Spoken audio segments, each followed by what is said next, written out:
We're here with Ron Capps, NHRA driver, here at a NASCAR event. What brought you here? Well, it's a weekend off for us. We go to Gainesville, Florida next week, but this is my chance to come out and support Chase Elliott and just kind of, I brought my family. We're in San Diego, so it was a quick drive over, and I don't get to do this very often. And I get, like Clint and a lot of these guys, Jimmy Johnson, Casey Kane, I don't get to see them very often, so this is my time to kind of come hang out. Now, where do I start with this interview? It seems like you've done it all.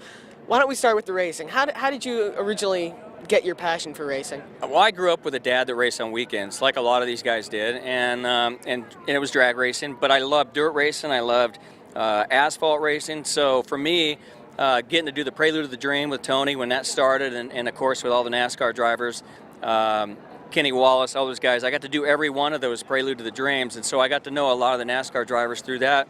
And when I get a chance, I'll go jump in a dirt car. But it kind of just stems from being able to grow up and race motorcycles or get to drive in the dirt or whatever it may be. So I'm a racing fan, so this is huge for me. When did you know you really wanted to become a driver? When I came out of the womb, I think I already knew. I think I was born. I was in my mom's belly at the starting line of a drag strip, so I'm sure the sounds of a race car were probably something that just attracted. I just felt naturally at home at the drag strip. Now, let's go off the track here. I hear you're part of the Screen Actors Guild, so you can vote for the Oscars. That's pretty cool. How did that all start out? Well, the Napa commercials, really the first year with Michael Waltrip and then with Martin Truex and the Napa Know-How commercials, singing and all the fun stuff. That's how it started with the SAG card. I'll tell you the best part about it is every December and January you get the DVDs sent to you to judge, and it's movies that are in the theater. So I get to have the family watch a movie instead of go to the movie theater, and that's probably the biggest perk. But just getting able to shoot commercials for Napa kind of started it all. Now I understand you made the Napa Know-How jingle popular. Is that right? Well, me and Michael, yeah. The one commercial where I've got the lobster on the barbecue and doing this, and it's funny how many fans still kind of sing it back to me when I run into them out in public and they do the whole thing. So I wouldn't say I made it famous. Martin and I had a blast doing our commercials as well, and I'm looking forward to maybe doing some with Chase, so that'd be a lot of fun. Yeah, and you guys are both sponsored by Napa. What is it like to be sponsored by such an awesome sponsor?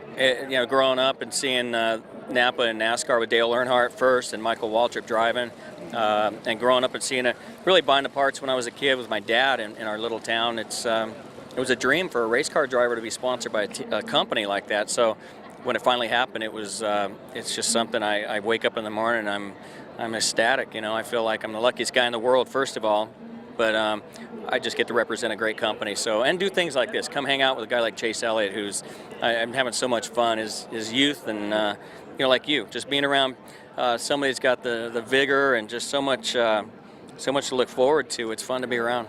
Now, I'm not as familiar with drag racing as I am with NASCAR. What are some of the difficult things that people may not realize about drag racing? Well, our car's one cylinder on my engine is more power than Chase's whole engine on his NASCAR car. We make over 10,000 horsepower. There's 6-foot flames out of each side, and we go 0 to 100 miles per hour in less than 1 second, which is hard to comprehend even when I do it. Yeah. But 0 to 330 miles per hour in 3.8 seconds. Lost for words here of just how fast you guys go. All right, so we're going to finish off with a segment we like to call Would You Rather. We're going to give you 2 options, and you have to choose which you would rather do. So the first one, would you rather live without music or without TV? Without TV. Without TV? Love music. Love music. Who's your favorite artist then? Metallica. Metallica? Yeah. Okay.